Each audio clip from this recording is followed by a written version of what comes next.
बंटी कबूतर और टुनटुनी सब्जियों की खेती किया करते थे। उनके घर के बाहर उनका छोटा सा खेत था। इस बार तो आपने बहुत सारी अलग अलग सब्जियां लगाई हैं। हाँ टुनटुनी, इस बार मैंने पहली बार कद्दू की सब्जी लगाई है। जब सारी सब्जियां आ जाएंगी तो हमें अच्छा खासा मुनाफा होगा। हाँ, लेकिन पहले हमें इन पौधों का अच्छे से ख्याल रखना होगा। हाँ, वो तो रखेंगे ही। मैं और आप कोशिश करते रहेंगे। टुनटुनी और बंटी कबूतर मिलकर अपनी सब्जियों के खेतों का बहुत अच्छे से ख्याल रखते थे। उनके खेत ही उन दोनों की कमाई का जरिया थे। धीरे धीरे उनके पौधों में सब्जियां लग गई। ये देखकर वो दोनों बेहद खुश थे। लेकिन एक दिन टुनटुनी ने देखा कि घर का सारा राशन खत्म होने की कगार पर है। अजी सुनते हो, सारा राशन खत्म होने वाला है। आज आखिरी बार खाना बनाऊंगी। अच्छा, कोई बात नहीं, कल कुछ सब्जियां तोड़कर बाजार में बेच दूंगा, ठीक है? उस रात टुनटुनी और बंटी कबूतर सो गए। तभी तेज बारिश शुरू हो गई। बारिश के साथ तेज आंधी भी शुरू हो जाती है। मौसम अपना कहर बरसा रहा था। तभी एक बिजली की आवाज सुनकर टुनटुनी की नींद खुल गई। उसने बरसात की आवाज सुनी और अपने पति को उठाने लगी। अजी उठिए, उठिए, बाहर आंधी तूफान आया है। क्या? हाँ, आवाज सुनिए। जब बंटी कबूतर डाल पर आकर देखता है, तब तक तेज आंधी से सारे पेड़ पौधे उखड़ चुके थे। टुनटुनी, सारे पौधे उखड़ चुके हैं। हे राम! आप पहले अंदर आइए। बंटी कबूतर घर के अंदर आया और उसने दरवाजा बंद कर दिया।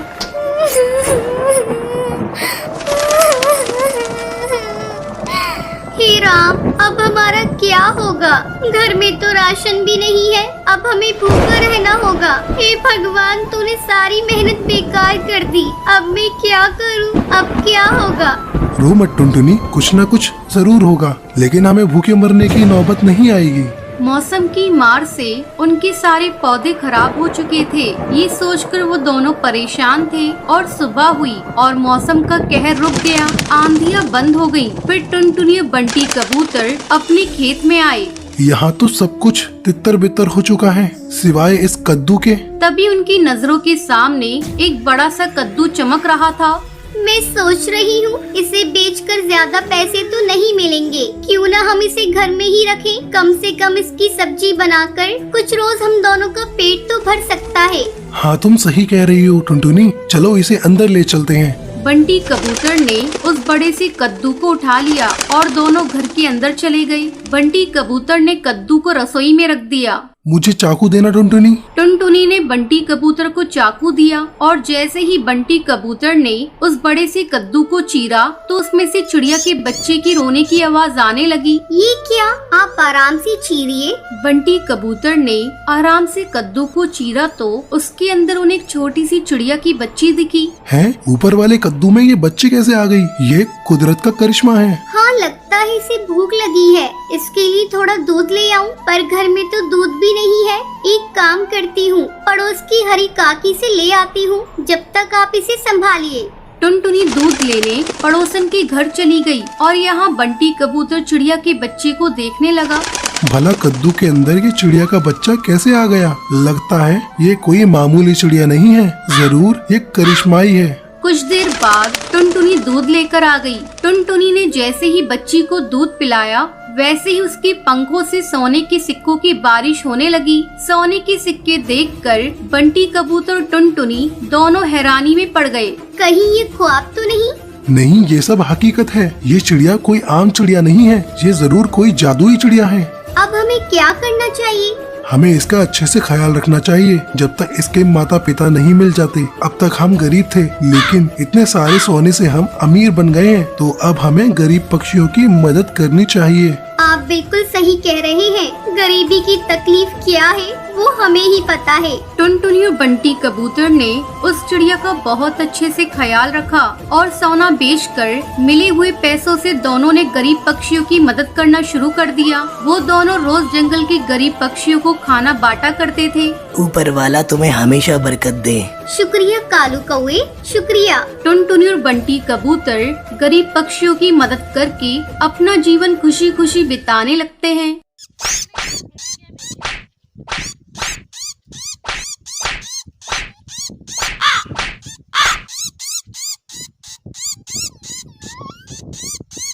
एक समय की बात है, सुंदरवन जंगल में टुनटुनी चिड़िया अपनी सौतेली बहन पिंकी चिड़िया और अपनी सौतेली माँ रानी चिड़िया के साथ रहा करती थी। टुनटुनी की माँ टूनी चिड़िया की मौत कुछ महीनों पहले एक सांप के काटने के कारण हो गई थी।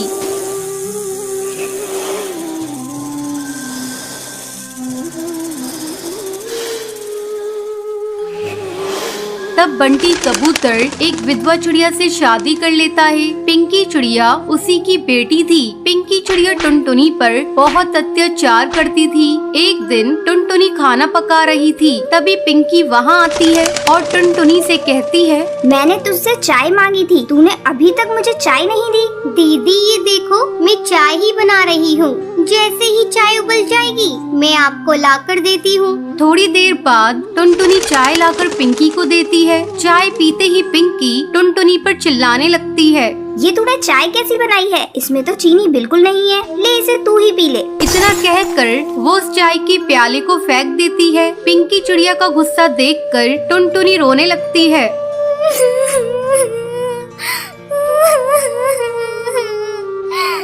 टुनटुनी की रोने की आवाज सुनकर रानी चिड़िया वहाँ आती है। तब टुनटुनी रोते हुए उससे कहती है,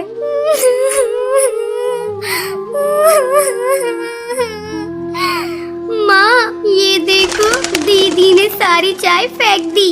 आहा, टुनटुनी तू मेरी बेटी की शिकायत मुझसे मत किया कर, चल अब चलकर सफाई कर। टुनटुनी को पूरा घोंसला साफ करना पड़ता है। दिन भर काम करने के बाद टुनटुनी रात को अपने घोंसले में जाती है और अपनी माँ की तस्वीर के सामने फूट फूट कर रोने लगती है।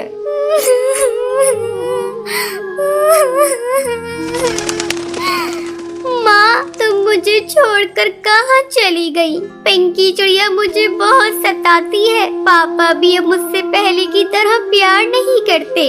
वो रोते रोते सो जाती है। अगले दिन पिंकी चिड़िया स्कूल जाने के लिए तैयार हो रही थी। अरे महारानी, मेरा स्कूल ड्रेस कहाँ है? तूने प्रेस तो कर दिया है ना? पिंकी की चिल्लाने की आवाज सुनकर टुनटुनी वहाँ आती है और कहती है, नहीं दीदी, कल मेरा हाथ रोटी बनाते समय जल गया था, इसलिए मैं प्रेस नहीं कर पाई। तू खा खा कर मोटी हो गई है, तुझे चर्बी चढ़ गई है, अब तुझसे कोई काम नहीं होता। माँ इसे अभी इसी वक्त घर से बाहर निकालो, अब ये हमारे किसी काम की नहीं। तब रानी चिड़िया पिंकी से कहती है, बेटा अगर हम लोगों ने इसे घर से बाहर निकाल दिया तो इसका बाप हम लोगों को भी घर से निकाल देगा। इसका दूसरा इलाज है मेरे पास। इसी तरह कुछ दिन गुजर जाते हैं। अब रानी चिड़िया टुनटुनी को खाने के लिए बहुत थोड़ा सा खाना देती थी। धीरे धीरे टुनटुनी कमजोर होती जा रही थी। एक दिन रानी चिड़िया टुनटुनी से कहती है, टुनटुनी जा कुएं से पानी भर ला, पीने का पानी खत्म हो गया है। माँ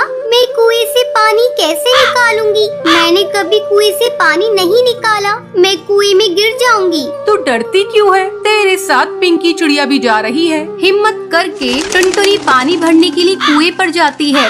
जैसे ही वो कुएं से पानी निकालने लगती है, पिंकी चिड़िया उसे कुएं में धक्का देने के लिए जाती है। पिंकी चिड़िया का बैलेंस बिगड़ जाता है और वो कुएं में गिर जाती है।